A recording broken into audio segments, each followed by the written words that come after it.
Hello, I'm Jeremy Dyson.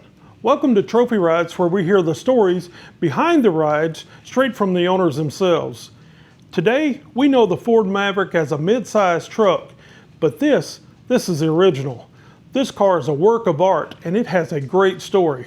So if you love classic cars, unique vehicles, hit that subscribe button, follow me. Now, let's go hear the stories behind this car. You're going to love it. All right, you said this is a 70 Maverick? It is. The Ford guys would want me to tell you it's a 69 and a half.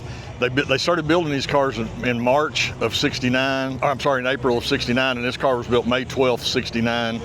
These cars are a little different than the actual 70 model years.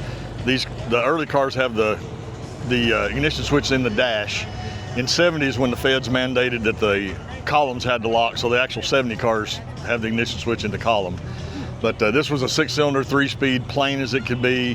The car was gold with a tan interior, and it just, like I said, absolutely rust-free car, but as plain as it could possibly be to start off with. And now all aftermarket suspension. It's got a 425 horse, 347 stroker, small block Ford in it, Tremec 5-speed, and got a 9-inch Ford, all aftermarket suspension.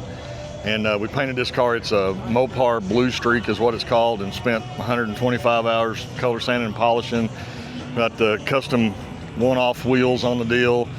We made all these interior panels and covered all of them, changed all that stuff. So it's been, it's a rotisserie car, so it's been down to the last nut, bolt, and screw, and I literally replaced every single bolt and every single screw in this entire car.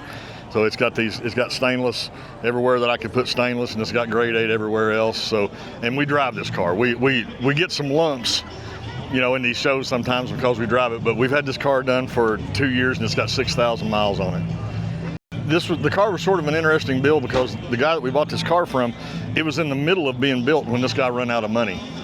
But this car, we call this car the IKEA Maverick because it was in a million pieces. I went and bought this car, and it took my entire long bed four-door dually and my race trailer and inside this car and everything else just to get the pieces of this car home. It was just barely rolling whenever we got it. And then we've had it all back apart again and made a bunch of changes and rewired everything and put every brake line, every fuel line, everything on it new. And the sad part about this build is this car was actually painted, but they moved it into 2 other shops in pieces and bent every corner of the hood over and just scratched and dented the whole car. But I spent 45 years in the body shop, so I got no excuse for it not to be shiny, you know. And we came over last year. We love these shows that have the Friday night component to it, you know. And even though the roads were wet last night, and I hate to be that guy, but I'm not driving this car the day before the show when the roads are wet.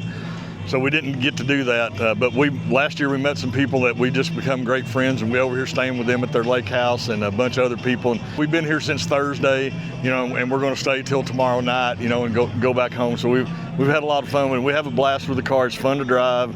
It's got Gen 4 vintage heat and air in it, so it's got nice AC and stuff. Got a nice stereo in it, and with the 5-speed that's in it, 75 miles an hour is 2,300 RPM, so you can just drive. I mean, you can go on the interstate, do whatever. Perfect. Yeah, we're getting ready. A couple of weeks, we'll be making some stops on the Hot Rod Power Tour. We'll put 600 miles on it on a trip on the Power Tour. Yeah, we're doing Springfield and over to Tulsa, and then back home in Springdale for a big show the next day. These cars are made to be driven. Let's drive them and enjoy them and have a big time with them, and that's what we're all about and what this car is all about. If you have a classic car or unique ride you'd like to see featured here, let me know. Thanks so much for watching, and tell your friends.